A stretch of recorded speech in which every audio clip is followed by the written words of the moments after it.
দিল্লিতে বসে বাংলাদেশের স্বাধীনতার বিরুদ্ধে, এদেশের জনগণের বিরুদ্ধে যদি কোনো ষড়যন্ত্র করা হয়, তাহলে এদেশের মানুষ 18 কোটি মানুষ ঐক্যবদ্ধভাবে সেটা রুখে দাঁড়াবে। দ্বিতীয় কথা, 2009 সালের পিলখানার হত্যাকাণ্ড, 2013 সালের শাপলা চত্বরের হত্যাকাণ্ড, 2014 সালের বিরোধী পথ এবং মতের লোকদের হত্যাকাণ্ড, 2021 সালের নরেন্দ্র মোদীর আগমন বিরোধী আন্দোলনে হেফাজতের নেতৃবৃন্দ এবং নেতাকর্মীদের হত্যাকাণ্ড, সর্বশেষ 2024 সালে অকাতরে ছাত্র জনতার এই হত্যাকাণ্ড, এই প্রতিটি হত্যাকাণ্ডের জন্য শেখ হাসিনার বিচার করতে হবে। অন্তর্বর্তীকালীন সরকারের কাছে আমাদের জোর দাবি থাকবে যে তাকে যে কোনো মূল্যে ভারত থেকে ধরে এনে বিচারের কাঠগড়ায় দাঁড় করাতে হবে। এক্ষেত্রে যদি ন্যায় বিচারের পথে ভারত যদি অন্তরায় হয়ে দাঁড়ায়, ভারতের ক্ষমতাসীন হিন্দুত্ববাদী সরকার যদি এক্ষেত্রে ন্যায় বিচারের পথে অন্তরায় হয়ে দাঁড়ায়, তাহলে তার সঙ্গে রাষ্ট্রীয়ভাবে বিহিত করতে হবে। আর এই জন্য আমাদের দেশবাসীকে আমাদের এই প্রতিষ্ঠিত ঐক্যকে ধরে রাখতে হবে। স্কুল, কলেজ, ইউনিভার্সিটি, মাদ্রাসার ছাত্ররা যেভাবে অভূতপূর্ব সীসাঢালা প্রাচীরের মতো একটি ঐক্যের বন্ধন তৈরি করেছে, এ বন্ধনকে অটুট রেখে সর্বশ্রেণীর জনতা দলমত নির্বিশেষে দেশ, জনগণ এবং ইসলামের জন্য আমাদেরকে ঐক্যবদ্ধ থাকতে হবে। আর এই বিজয়কে চূড়ান্তভাবে জুলুম, অন্যায়, অবিচার মুক্ত, বৈষম্যহীন এক সমাজ যদি চূড়ান্তভাবে গড়তে হয়, মনে রাখতে হবে ইসলাম ছাড়া বিকল্প কোনো পথ নাই। কাজে আমরা জনগণকে আহ্বান জানাই, আসুন আমরা আমাদের অর্জিত এই সাময়িক বিজয়কে চূড়ান্ত এবং স্থায়ী রূপ দেওয়ার জন্য খেলাফত রাষ্ট্র ব্যবস্থা প্রতিষ্ঠার আন্দোলনকে শানিত করি। বাংলাদেশ খেলাফত মজলিস আপনাদেরকে আহ্বান জানাচ্ছে, খেলাফত যুব মজলিসের পতাকা তলে যুবকরা তোমরা সম্মিলিত হও, তোমরা ছাত্র মজলিসের সঙ্গে ছাত্র জনতা ঐক্যবদ্ধ হও। বাংলাদেশ খেলাফত মজলিস জনগণকে, যুব সমাজকে, ছাত্র সমাজকে নিয়ে আল্লাহর জমিনে আল্লাহর খেলাফত কায়েমের মাধ্যমে মানুষের পূর্ণাঙ্গ অধিকার প্রতিষ্ঠার এই আন্দোলন ইনশাআল্লাহ অব্যাহত রাখবে। আগামী দিনের সকল সংগ্রামে, ন্যায় প্রতিষ্ঠার আন্দোলনে, খেলাফত কায়েমের অব্যাহত এই অভিযাত্রায় আমি আপনাদেরকে হাতে হাত রেখে আমরা একসঙ্গে এগিয়ে যেতে চাই, আপনাদেরকে পাশে চাই। আপনারা থাকবেন তো ইনশাআল্লাহ? আমি সর্বপ্রথম আজকে ওই সকল শহীদানদেরকে স্মরণ করি এবং তাদের রুহের মাগফিরাত কামনা করি, তাদের শাহাদাত কবুল হওয়ার জন্য দোয়া করি। যাদের আত্মত্যাগ এবং যাদের বুকের তাজা রক্তের বিনিময়ে এ জাতিকে আল্লাহ রাব্বুল আলামিন ফ্যাসিবাদ এবং জালিম শাহীর করাল গ্রাস থেকে মুক্তি দান করেছেন। এই সকল শহীদান যারা বুকের রক্ত দিয়েছেন, অকাতরে নিজেদের প্রাণ বিসর্জন দিয়েছেন, 2024 সালের জুলাই থেকে আগস্টের 5 তারিখ পর্যন্ত এই সংগ্রামেই প্রায় সহস্রাধিক আমাদের ছাত্র জনতা, এমনকি নারী শিশু পর্যন্ত নিহত হয়েছে।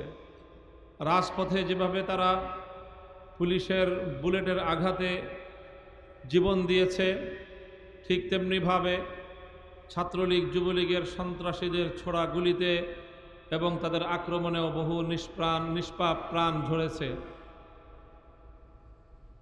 এমনকি ঘরের মধ্যে বেডরুমে বাবার কোলে আশ্রিতা ছোট্ট শিশুও রেহাই পায়নি এই জালিমের জুলুম থেকে। জনগণের টাকা দিয়ে কেনা হেলিকপ্টারে চড়ে আইন শৃঙ্খলা রক্ষাকারী বাহিনীর পোশাক পরিধান করে খুনির ভূমিকায় অবতীর্ণ হয়েছে আওয়ামী পেটোয়া বাহিনী। হেলিকপ্টার থেকে গুলি করে বাসার ছাদে ঘরের মধ্যে অবস্থানরত নিরীহ নারী পুরুষকে তারা হত্যা করেছে। এক কথায় বলতে গেলে একটি সাধারণ দেশের, শান্তিপূর্ণ দেশের সিভিলিয়ানদেরকে, নিরস্ত্র সাধারণ নাগরিকদেরকে এভাবে পাখির মতো গুলি করে হত্যা করার দৃষ্টান্ত এক বর্বর ফেরাউনের যুগ ছাড়া অন্য কোনো সময়ে এই ধরনের বর্বরতার নজির খুঁজে পাওয়া যায় না। সেই পৃথিবীর ইতিহাসের জঘন্যতম নরঘাতক ফেরাউনের হাত থেকে মুসা আলাইহিস সালাম এবং তার জনগণ মুক্তি পাওয়ার পর যেভাবে পৃথিবীর ইতিহাসে একটি শুকরানা দিবস হিসেবে 10ই মুহররমকে পালন করা হয়, ঠিক তেমনিভাবে অনাগত ভবিষ্যতে বাংলাদেশের নব্য ফেরাউন জালিম শাহী হাসিনার হাত থেকে মুক্তির দিবসকে এদেশের জনগণ 5ই আগস্টকে মহামুক্তির দিবস হিসেবে পালন করবে। আর এই কারণে আগস্ট মাস হবে আগামী দিন থেকে বাংলাদেশের আনন্দ ঘন মাস। ডিসেম্বরের পর আগস্ট হবে বিজয়ের মাস। এই আগস্টের বিজয়ের মধ্য দিয়েই নতুন বাংলাদেশের যাত্রা শুরু হয়েছে।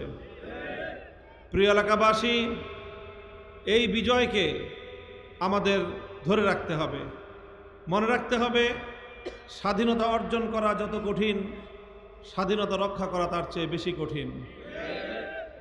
আমাদের দেশে আওয়ামী এই ফ্যাসিবাদ এমনিতেই গড়ে ওঠেনি। একটি সাধারণ ছোট্টখাটো ছোট পর্যায়ের ছোট মাপের একজন স্বৈরাচারী ধীরে ধীরে ফ্যাসিবাদী একটা দৈত্য এবং দানবে পরিণত হয়েছিল। কিভাবে হয়েছিল?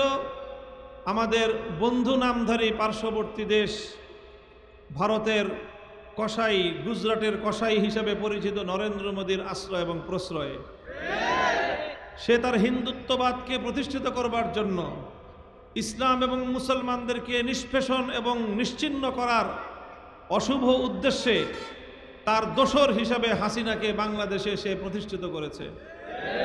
বাংলাদেশের গণমতকে সে উপেক্ষা করেছে। এদেশের জনগণের ইচ্ছা এবং অভিপ্রায়কে বৃদ্ধাঙ্গুলি প্রদর্শন করে বিশ্বের সকল আন্তর্জাতিক শক্তিগুলোকে সে উপেক্ষা করে একতরফাভাবে একের পর এক বাংলাদেশের মানুষের ম্যান্ডেট এবং ভোটাধিকারকে ছিনতাই করে তার একচ্ছত্র ক্ষমতার মাধ্যমে বাংলাদেশে তার সেবাদাস হাসিনাকে সে প্রতিষ্ঠিত করে রেখেছে। এরপর যখন বাংলাদেশ থেকে হাসিনা 1 ইঞ্চি বাটি বাংলাদেশের হাসিনাকে আর ধারণ করার জন্য প্রস্তুত ছিল না, বাংলাদেশের 1 ইঞ্চি রাস্তা পালিয়ে যাওয়ার জন্য হাসিনাকে জায়গা দিতে, স্পেস দিতে, রাস্তা দিতে, পথ করে দিতে প্রস্তুত ছিল না, তখন হেলিকপ্টারে আকাশে উড়ে নরেন্দ্র মোদীর কোলে গিয়ে সে আশ্রয় নিয়েছে। দুটি কথা পরিষ্কার আমাদের।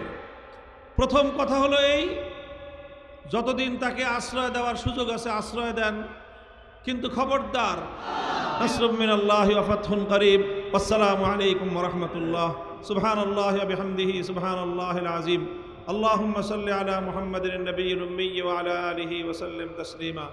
ইয়া হাইয়্যু ইয়া কাইয়্যুম বিরহমাতিকা নাস্তাগীথ আসলিহ লানা শা'নানা কুল্লাহু ওয়া লা তাকিলনা ইলা আনফুসিনা তারফাতা আইন।